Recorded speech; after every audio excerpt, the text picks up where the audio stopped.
ဒီနေ့ကျမလုပ်ပြသွားမယ်ဘောင်ချကုတ်ထုံနီးကတော့ A4 တရွက်မှာစာရွက်ကြီးကြီးလေးရရအောင်ဘောင်ချကုတ်ကိုအကြီးလေးဖြစ်အောင်ကျမတို့10ခုပါတဲ့ဘောင်ချကုတ်ကလေးကိုထုတ်ပြသွားမှာဖြစ်တယ်အဲ့တော့ကျမတို့ပထမဦးဆုံးအင်တာနက်ရှိရပါမယ်အင်တာနက်ချိန်လိုက်ပြီးအင်တာနက်ချိန်နေပြီဟုတ်ပြီဒီမှာ connected ဖြစ်သွားပြီအဲ့ဒီခါကျတော့ကျမတို့ဘောင်ချကုတ်ထုတ်မယ်ဆိုရင်ကျမတို့ရဲ့ Ruji Cloud ကိုဖွင့်ရမယ်ကျမကဒီထဲမှာထည့်ထားတယ် Ruji Cloud ကျမဖွင့်လိုက်မယ်လောက်ရင်ဝင်မယ်ပြီးတော့လို့ရှိရင်ကျမထုတ်မဲ့ဆက်ကိုရွေးချယ်မယ်ဒီမှာ3-4ခုရှိတယ်ကျမဘာအတွက်ကိုထုတ်မလဲဆိုတော့တလစာNL1 ကိုထုတ်လိုက်မယ်ရှင့်ဒီကောင်ကိုကျမထုတ်မယ်ဆိုတဲ့အခါမှာဘောင်ချကုတ်ထုတ်မယ်ဆိုရင်အစကတည်းကကျမပြောသွားခဲ့တဲ့အတိုင်းဒီဘက်ဘားမှာ Add an account user management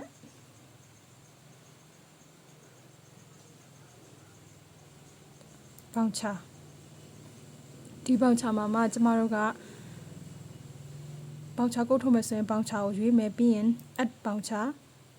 ကျမ10ဆောင်ပဲထုတ်မယ်အရေးအတွက်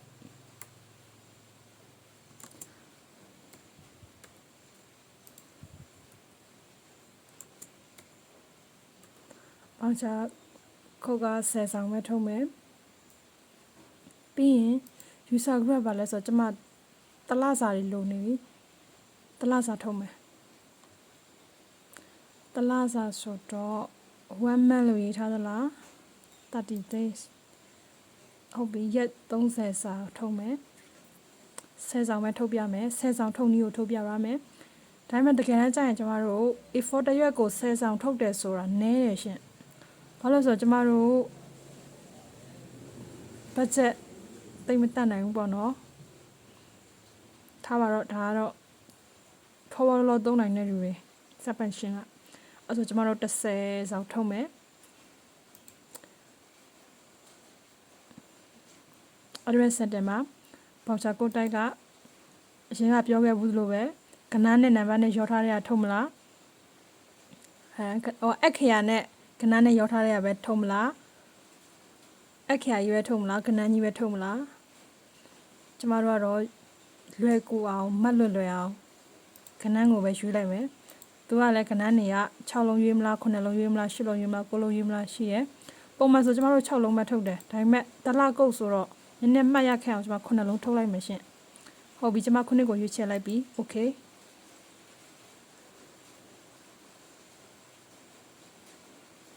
လိုင်းလေးနည်းနည်း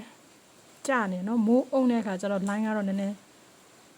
မကောင်းနည်းနည်းစောင့်ရမယ်ကဲဟုတ်ပြီကျမတို့ရက်30စာရသွားပြီဒီမှာတခုကျမပြောချင်တာကဘာလဲဆိုတော့ဒီမှာပေ့ဆိုတဲ့နေရာမှာတစ်ချက်လေးကြည့်ပေးပါရှင်သူက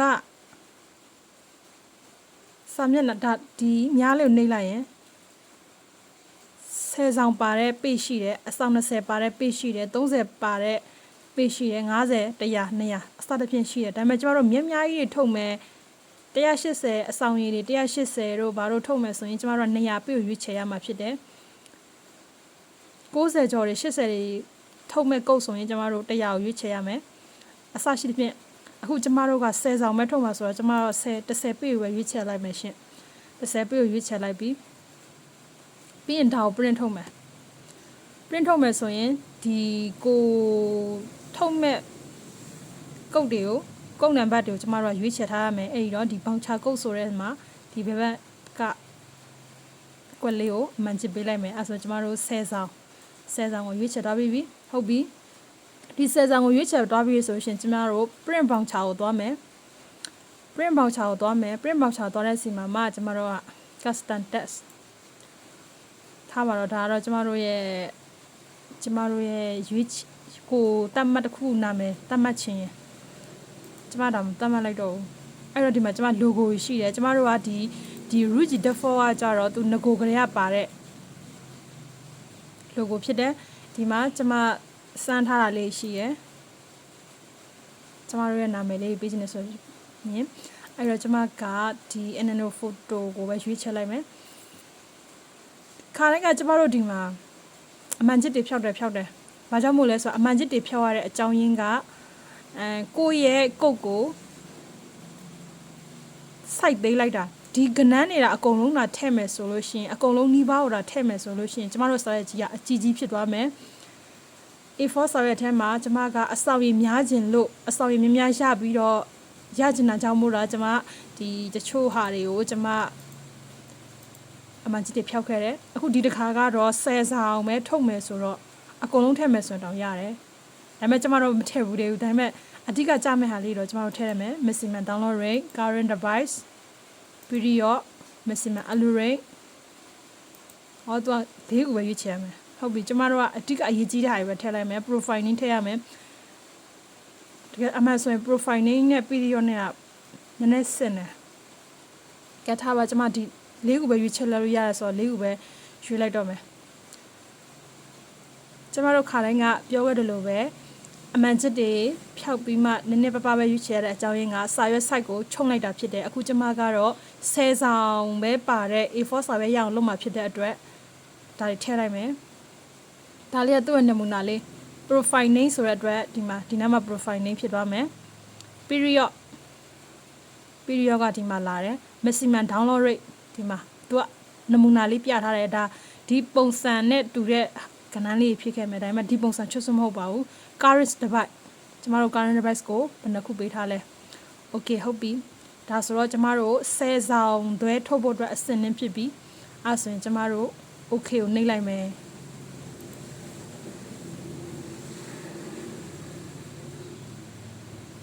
နေ့လေး6 8ဒီမှာ8ခုပဲဖြစ်နေတယ်ဒီမှာတစ်ချက်ပြောချင်တာကဘာလဲဆိုတော့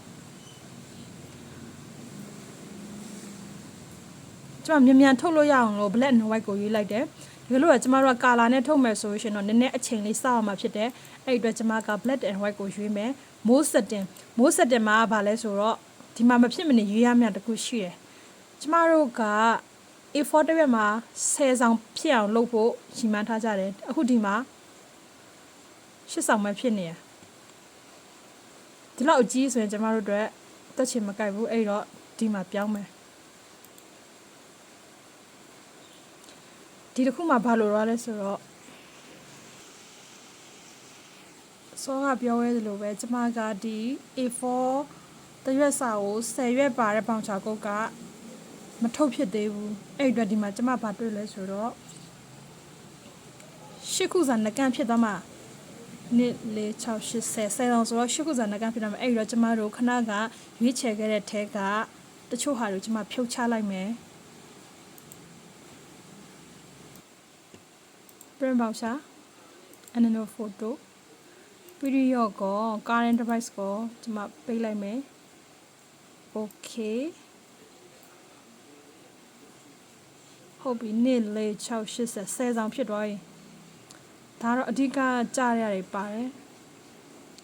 10ဆောင်ဖြစ်သွားပြီ10ဆောင်ဖြစ်သွားပြင်ကျမပထမကပြောခဲ့တဲ့အတိုင်းကာလာမှာ black and white ကိုယူထားပြီးသား mode setting မှာ10ဆောင်ပဲကြတော့တရွက်ကို A4 ရွက်ကို10ဆောင်ပဲဖြစ်ချင်တယ်ဒီမှာလည်း10ဆောင်ဖြစ်နေဆိုတော့ဒါကျမတို့ထုတ်လိုက်ရပြီတကယ်လို့ကျမတို့က A4 ရွက်ကိုအဆောင်20ရချင်မယ်ဆိုရင်ကျမတို့2ကိုရွေးလိုက်ရမယ်အဲ့ဆို column တစ်ခုဖြစ်သွားမယ်အခုဒီမှာ2 4 6 8 10ခန်းတစ်ခုပါတယ်တကယ်လို့ကျမတို့ကဒါပထမကုတ်ထုတ်တုံးကကြီးနဲ့အဆောင်20တွေ30တွေ50 60ထားပါတော့အဲ့လို zone 20 40 60 80တရအစရှိတဲ့ဖြစ်နေထုတ်ခဲ့မယ်ဆိုရင်ဟောဒီအကန့်မှာဒီကုတ်လေးတွေနောက်ထပ်ကုတ်တွေသွားမှာဖြစ်တယ်ခုကကျမကတော့10ဆောင်မဲ့တီးတန့်ကွက်တီလုပ်ခဲ့တဲ့ခါကျတော့အခုဒီမှာဒီဘက်ကပဲ10ဆောင်ရှိနေမှာဒီဘက်မှာဘာမှမရှိဘူးအဲ့တော့ကျမတစ်ကိုပြန်ရွေးမယ်ဟုတ်ပြီ A4 စာရွက်တစ်မျက်နှာမှာ10ဆောင်ရပြီအဲ့တော့ကျမထုတ်ကြည့်မယ်